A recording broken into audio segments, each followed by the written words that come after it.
हमने पढ़ा था भगवान दास के बारे में, और भगवान दास के में हम लास्ट में पढ़ रहे थे, हमने जहांगीर और मानबाई की शादी हुई थी और जहांगीर ने जो है उसे 2 उपाधियाँ दी थी, तो वहाँ पर हमने छोड़ा था। अभी आज हम शुरू करेंगे मिर्ज़ा राजा मानसिंह से। तो दोस्तों ये जो मिर्ज़ा राजा मानसिंह जो था, मानसिंह बड़ा ही एक लड़ाकू योद्धा टाइप था। इसकी पूरी की पूरी ज़िंदगी दोस्तों मतलब युद्ध लड़ते हुए ही निकल गई। ये 1562 में अकबर की सेवा में चला गया था और 1572 में सरनाल युद्ध के दौरान अपनी वीरता से इसने अकबर को बहुत प्रभावित किया। अभी यहाँ पे आप कुछ जगहों पे कंफ्यूज हो कि रणथंभौर अभियान ये तो भगवान दास था, सरनाल में भगवान दास था। तो भगवान दास के साथ इसका बेटा था जो मानसिंह, ये भी उसके साथ ही गया था। तो ये अभियान वही है, उसी वक्त के हैं जब भगवान दास गया था। उसके साथ में इस वक्त मिर्जा राजा मानसिंह भी था।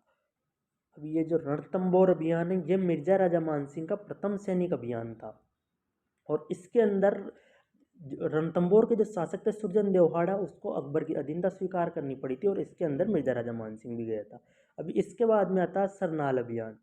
सरनाल अभियान ये हुआ था 1572 के अंदर और इसके अंदर मिर्जा राजा मानसिंह ने अकबर को प्रभावित किया था।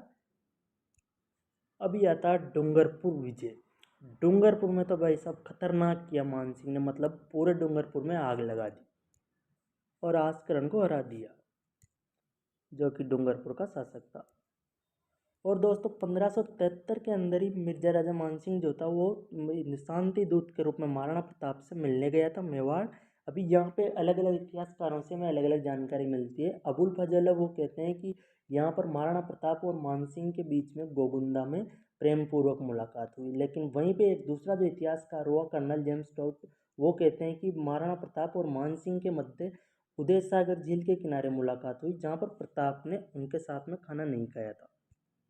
अभी इसके बाद जो आता है वो आता है हल्दीघाटी युद्ध। तो हल्दीघाटी युद्ध को हम मेवाड़ का इतिहास जब पढ़ेंगे तो उस समय विस्तार से पढ़ेंगे। अब आता है काबुल अभियान।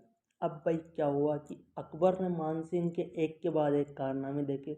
युद्ध में बहुत अच्छे तरीके से निपुण इंसान था ये, एक बहुत युद्ध लड़ने में बहुत ही ज़्यादा माहिर था।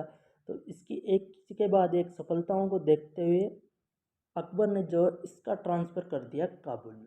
अब चलो भाई मान सिंह जी की पोस्टिंग हो गई अभी काबुल के अंदर।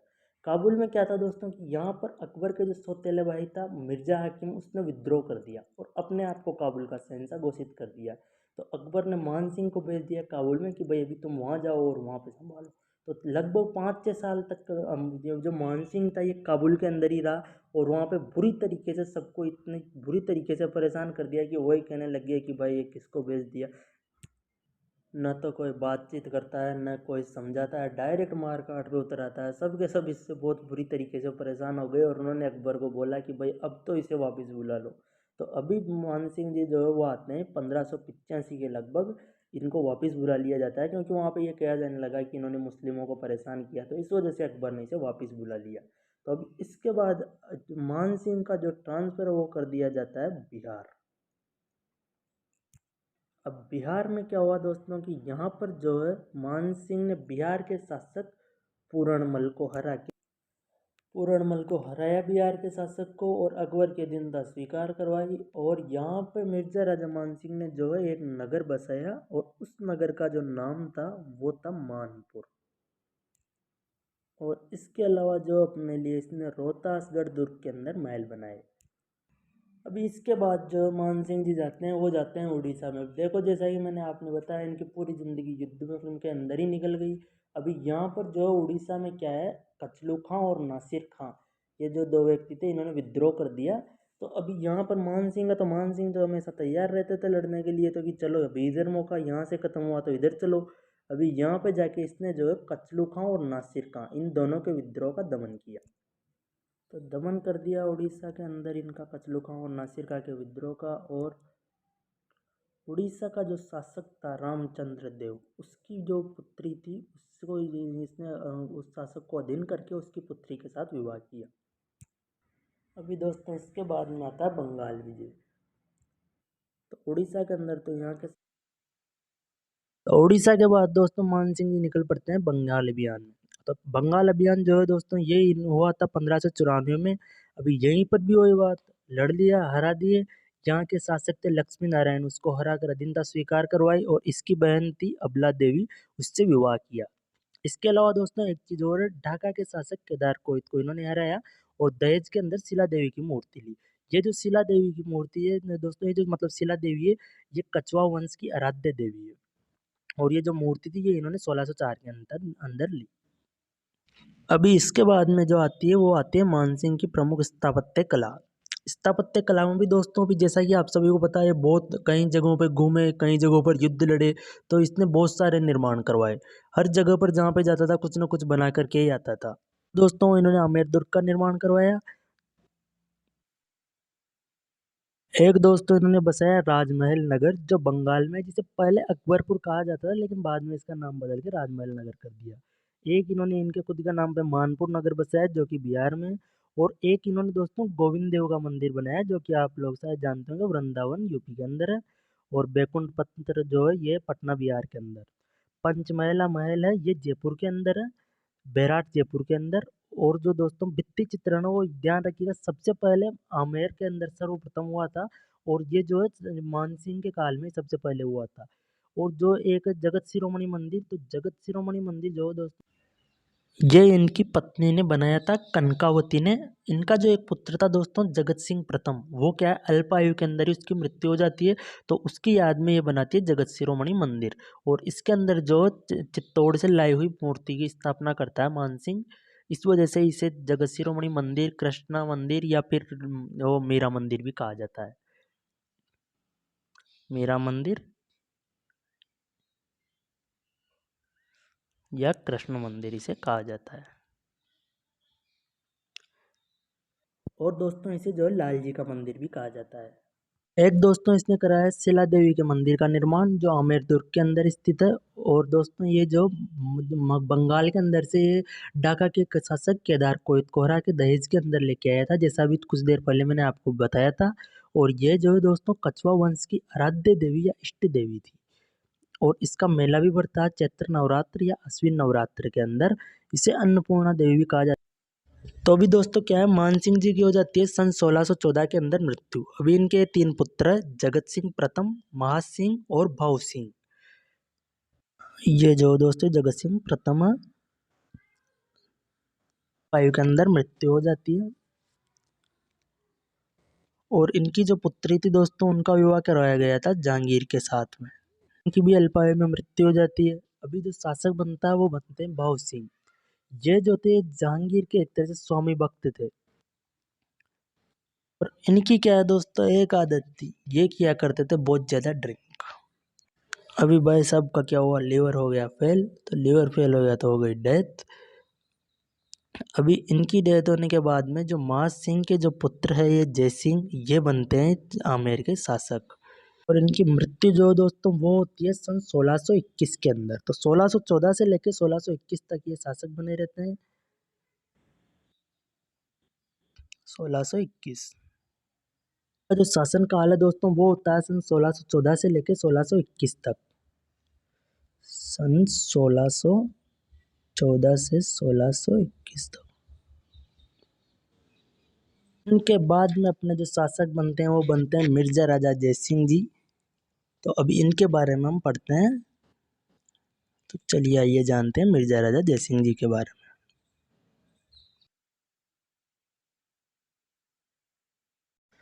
तो मिर्जा राजा जयसिंह जी का दोस्तों इनका जन्म जो होता है वो 1613 में, और ये होता है दौसा के किले के अंदर। दौसा के किले के अंदर। इनकी माता का नाम जो दोस्तों वो था दमयंती बाई, और इनके पिता का नाम था महाज सिंह। और इनको जो दोस्तों जन्म जो इनको 1613 में हुआ था दौसा के किले के अंदर। और इनको जो एक दोस्तों उपाधि दी गई थी मिर्जा राजा की। ये जो मिर्जा राजा की उपाधि दी गई, ये दी गई इन्हें शाहजहां के द्वारा। और दोस्तों अगर शासन की बात करें तो इनका जो सर्वाधिक शासनकाल रहा था। इन्होंने 3 मुगल बादशाहों का शासनकाल देखा था। इनका शासनकाल 46 वर्षों तक रहा था। इन्होंने इन तीनों मुगल बादशाहों का शासनकाल देखा था। और इनको जो दोस्तों जहांगीर का तो प्रमुख सेनापति कहा जाता था। मतलब जहांगीर और शाहजहां का तो मुख्य सेनापति कहा जाता था, जहांगीर का प्रमुख सेनापति और शाहजहां का विश्वसनीय सेनापति। और औरंगजेब की जो दोस्तों इन्हें दिमाग की चाबी कहा जाता था। मैं यहाँ पे लिख देता हूँ ताकि आप लोगों को याद रहे, अगर आप याद करना चाहो तो। जहांगीर का प्रमुख सेनापति और औरंगजेब का दिमाग की चाबी और शाहजहां का विश्वसनीय सेनापति। तो चूंकि मैंने बताया कि इन्होंने 3 अलग-अलग शासनकाल देखे अलग-अलग मुगल बादशाहों के, तो हम इन्हें अलग-अलग तरीके से पढ़ते हैं। तो सबसे पहले हम जानते हैं मिर्ज़ा राजा जयसिंह और जहांगीर के बारे में। तो मिर्ज़ा राजा जयसिंह और जहांगीर का जो शासनकाल है दोस्तों, वो रहा सन 1621 से 1627 तक। को जहांगीर ने मतलब 1500 जात और 200 घुड़सवार देकर अपना मनसबदार बनाया। मनसबदार जो दोस्तों ये मुगल सेना के अंदर एक पोस्ट हुआ करती थी। और जहांगीर ने 1623 में जो मिर्जा राजा जयसिंह है इसको मलिक अंबर के विद्रोह के दमन करने के लिए भेजा था, और वहां पर इसने अपार सफलता प्राप्त की, मतलब अच्छे तरीके से विद्रोह का दमन कर दिया था।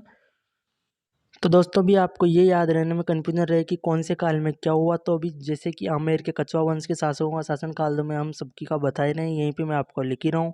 लेकिन मुगल बादशाहों के आपको कन्फ्यूजन रहे तो आप कुछ इस तरीके से याद कर सकते हैं, जैसे भाजपा होता है तो आप भाजपा की तरह याद कर सकते हैं, BHAJS। तो अभी मैं आपको बता देता हूँ, बी से तो हो जाएगा बाबर, एच से हो जाएगा हुमायूं, जे से हो जाएगा जहांगीर, एस से शाहजहां और एस से हो जाएगा अकबर। तो इन सभी को मैं लिख देता हूँ, अभी आप इस तरीके से याद कर सकते हैं यदि आपको याद ना होए तो। अभी इसके बाद में जो दोस्तों हम पढ़ते हैं मिर्जा राजा जयसिंह और शाहजहां के बारे में। जहांगीर के बाद में आता है शाहजहां। इनका शासनकाल दोस्तों रहा सन 1621 से लेकर 1656 तक। ये जो मिर्जा राजा की उपाधि है दोस्तों, ये जयसिंह को शाहजहां ने दी थी, और ये यहीं पर दी जब इन्होंने काबुल की विजय प्राप्त की। तो शाहजहां ने कहा कि एक वक्त जयसिंह तुम्हारे दादा ने, मानसिंह ने मेरे दादा के लिए यानी अकबर के लिए काबुल पर विजय प्राप्त की थी, और तभी उन्होंने उन्हें मिर्जा राजा की उपाधि दी थी। तो आज से मैं भी तुम्हें मिर्जा राजा की उपाधि देता हूँ, और इस वक्त इन्हें मिर्जा राजा की उपाधि दी।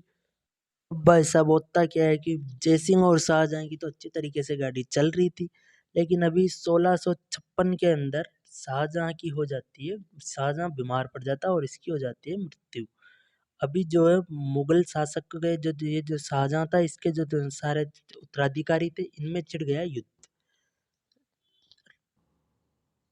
अब जयसिंह को ये तय करना था कि ये किसका साथ दे, क्योंकि इधर 4 बेटे थे शाहजहां के जिनमें युद्ध छिड़ा था। एक तो दारा शिकोह, मुराद, शुजा और औरंगजेब। दिल्ली से था दारा शिकोह, और इधर अपने बंगाल से आ गया शुजा। दक्षिण भारत से इधर खुद औरंगजेब था, और गुजरात से जो है वो था मुराद। अभी जयसिंह जो दोस्तों, आपको जैसा कि मैंने बताया सबसे सर्वाधिक शासनकाल रहा है, 3 मुगल बादशाहों का शासनकाल देख लिया। तो इतना तो समझता ही था कि किसका साथ दे, जिधर पलड़ा भारी है उधर ही साथ देना। तो इसने दे दिया औरंगजेब का साथ, और औरंगजेब जो दोस्तों इन्हीं उत्तराधिकारियों के अंदर औरंगजेब जीत गया। अब यहाँ पे जो दोस्तों एक महत्वपूर्ण बात है, औरंगजेब जो दोस्तों वो शासक बनेगा सन 1658 के अंदर। तो भी आप यहाँ पे कंफ्यूजन हो आपको कि 1658 तक क्या है, तो कौन शासक रहा। तो 1658 तक मतलब 1656 से लेकर 1658 तक जो है ये उत्तराधिकारियों के युद्ध ही चलते रहे, जिन्हें इतिहास के अंदर उत्तराधिकारियों के युद्ध के नाम से जाना जाता है। 1656 से लेकर 58 तक ये उत्तराधिकारियों के युद्ध चले। 58 में औरंगजेब शहंशाह बना। तो दोस्तों अभी हम देखते हैं मिर्जा राजा जयसिंह और औरंगजेब के बारे में। दोस्तों इनका जो शासन काल है वो रहा था सन 1658 से लेके 1707 ईस्वी तक, क्योंकि 1707 में औरंगजेब की मृत्यु हो गई थी। अभी दोस्तों हुआ क्या कि औरंगजेब ने कहा कि भाई चलो जयसिंह जी चलो युद्धों में साथ दे दिया, ठीक है जीत गए। लेकिन अब इसने बोला कि आप ऐसा करो, दक्षिण भारत के अंदर जाओ, जहाँ पर जो है शिवाजी ने एक विद्रोह कर दिया था, इनके बहुत सारे किलों पर अधिकार कर लिया था, तो उधर भेजने के लिए बोला। तो इन्होंने अपने बेटे से बोला कि यार उधर जाता हूँ, चलो देखें जहाँ अपना मुझे उधर भेज रहे हैं दक्षिण भारत के अंदर शिवाजी से विद्रोह का दमन करने के लिए। तो उसने बोला कि अरे रहने दो, वो खतरनाक आदमी, क्यों बेवजह उससे पंगा मोल लेना, कहीं ना कहीं चक्कर पड़ जाएगा। यहाँ पर औरंगजेब बोलता है कि तुम एक काम करो, शिवाजी को ले आओ, मैं उनसे राजा की तरह व्यवहार करूंगा। तो जयसिंह जो चला जाता है और शिवाजी के विद्रोह का दमन कर देता है और उन्हें बंदी बनाकर ले आता है। अब इसके बाद में जो दोस्तों इतिहास में वो होती है पुरंदर की संधि। तो अभी हम पढ़ते हैं पुरंदर की संधि के बाद। पुरंदर की संधि होती है दोस्तों 11 जून सन 1665 के अंदर, और ये जो होती है मिर्जा राजा जयसिंह और शिवाजी के मध्य होती है। इसकी जो प्रमुख शर्तें होती है वो कुछ इस प्रकार है। शिवाजी ने जो मुगलों के बहुत से किलों पर अधिकार कर लिया था, तो शिवाजी को इस संधि के तहत अपने 35 किलों में से 23 मुगलों को देने होंगे, और 12 जो वो स्वयं के पास रहेंगे। और शिवाजी और संभाजी को आगरा दुर्ग में उपस्थित होकर जो औरंगजेब है उसके सामने अधीनता स्वीकार करनी होगी। और तीसरी जो संधि थी वो ये थी कि शिवाजी के पुत्र जो संभाजी है उनको 5,000 का मनसबदार बनाया जाएगा और एकदम बिल्कुल राजा की तरह व्यवहार किया जाएगा। लेकिन औरंगजेब है दोस्तों उसने ऐसा बिल्कुल भी नहीं किया, उसने बंदी बना लिया। और एक चीज दोस्तों ये जो पुरंदर की संधि है इसका एक जो यात्री था यूरोपीय यात्री उसने जो इस संधि का प्रत्यक्ष वर्णन किया था, एक सेकंड देखिए मुझे उसका नाम याद नहीं आ रहा, एक सेकंड में देख लेता हूँ। वो था यूरोपीय यात्री मनुची, मनुची ने इस संधि का प्रत्यक्ष वर्णन किया था। अभी इसके बाद में क्या होता है दोस्तों, इसके बाद में जो औरंगजेब है वो जयसिंह को फिर से पुनः दक्षिण भारत भेजता है। अभी जो जयसिंह है वो दोबारा थोड़ी ना जीतेगा, उसको पता है पिछली बार बोला कि शिवाजी के साथ राजा की तरह व्यवहार करेंगे और कुछ भी नहीं किया, बंदी बना लिया। तो इस बार पिछली बार उसकी बात नहीं मानी तो क्यों जीतेगा, तो बीजापुर पर जो जयसिंह से आक्रमण करवाए, जयसिंह जो दोस्तों वो इन आक्रमणों के अंदर हार जाता है और सन 1667 के अंदर उसकी मृत्यु हो जाती है दक्षिण भारत के अंदर बुरहानपुर में, जो कि महाराष्ट्र के अंदर है। यहाँ पर जयसिंह की इसी जगह पर मृत्यु हो जाती है। तो दोस्तों बुरहानपुर महाराष्ट्र के अंदर जयसिंह की मृत्यु होने के बाद में अभी हम देखेंगे कि जो मिर्जा राजा जयसिंह की स्थापत्य कला है उसके बारे में हम जानेंगे। तो दोस्तों ये कुछ मिर्जा राजा जयसिंह की स्थापत्य कला प्रमुख। इन्होंने दोस्तों दक्षिण भारत के अंदर जयसिंहपुरा नामक नगर बसाया और जो बिहारी लाल थे प्रमुख कवि हुए, आपने नाम सुना होगा, ये जो है मिर्जा राजा जयसिंह के ही दरबारी कवि थे। और जो आमेर में बिहारी मंदिर का निर्माण भी इन्होंने ही करवाया और इस मंदिर में बिहारी लाल ने बिहारी सत्सई नामक जो एक प्रसिद्ध ग्रंथ है उसकी रचना की थी। और इस ग्रंथ की रचना करते हुए प्रत्येक दोहे पर बिहारी लाल को जयसिंह जो है सोने का सिक्का दिया करते थे। इसके अलावा जो कुलपति मिश्र है दोस्तों, जो बिहारी लाल के जो भांजे थे, इन्होंने 52 ग्रंथों की रचना की थी, वो भी इन्हीं के दरबारी कवि थे। और जो दोस्तों एक और कवि थे कविराम, जो मिर्जा राजा जयसिंह के दरबार में रहते थे और इन्होंने जयसिंह चरित्र नामक ग्रंथ की रचना की थी। अब दोस्तों इसके बाद जो शासक बनता है वो इनका पुत्र बनता है राजा राम सिंह। इसका जो है दोस्तों शासन काल होता 1667 से लेके 89 तक। अभी दोस्तों इसके ऊपर क्या है, मतलब औरंगजेब की शुरुआत से ही डार थी, क्योंकि शिवाजी को जब इसके पिताजी थे जो जयसिंह जी, और इन्होंने जयसिंह ने जब विद्रोह का दमन करके उसको बंदी बनाया था और जो यहाँ पे लेके आया था, तब शिवाजी को दोस्तों क्या है आमेर के अंदर ही बंदी बनाया गया था और उसे जयपुरिया महल या फिर राम सिंह की हवेली कहते हैं। तो जब इन्हें पता चला कि जो औरंगजेब जो राजा की तरह व्यवहार नहीं कर रहा है शिवाजी के साथ और उन्हें बंदी बनाया है, तो इन्होंने जो है राम सिंह की हवेली से राम सिंह ने जो है राम सिंह और जयसिंह दोनों ने मिलकर शिवाजी को यहाँ से भागने में सहायता की थी। और इस बात का पता जब औरंगजेब को चला तो औरंगजेब ने जो है राजा राम सिंह से 4,000 का मनसब जब्त कर लिया था इनका।